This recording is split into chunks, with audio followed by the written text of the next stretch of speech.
Xarope caseiro de abacaxi para tosse com catarro. Saiba mais! Quando estamos com aquela tosse desagradável e o peito carregado, a melhor solução pode ser um xarope feito em casa. Mas você já sabia que uma ótima opção é o xarope caseiro de abacaxi?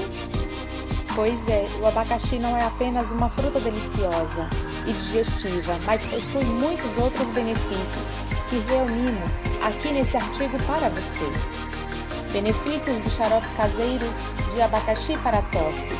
Os xaropes naturais possuem mel ou açúcar mascavo na receita e podem ser feitos com diversos tipos de frutas. Mas o abacaxi, que também pode ser conhecido como ananas, é uma das frutas com mais benefícios para a tosse.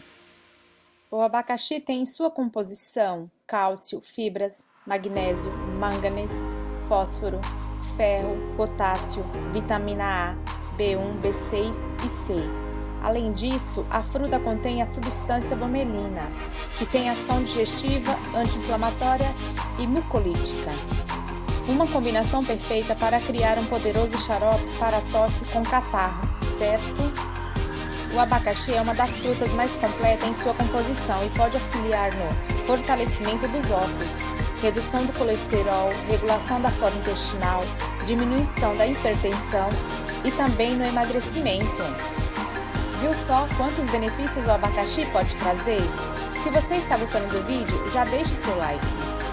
E que tal reunir tudo isso em um poderoso xarope para quando estiver com um resfriado e bastante tosse com muco?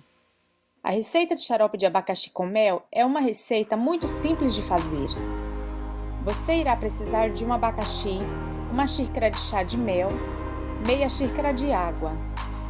Primeiro, descasque o abacaxi e pique a fruta em pequenos cubinhos.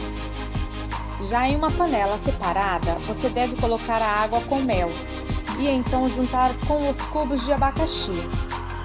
Essa mistura vai ao fogo até ferver. Então abaixe o fogo e deixe cozinhar por 10 minutos.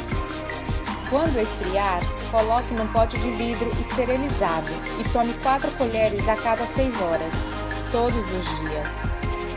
Espero que você tenha gostado do vídeo. Não esqueça de deixar o seu like, compartilhar com seus amigos. Deixe seu comentário, dúvidas, sugestões. Muito obrigada!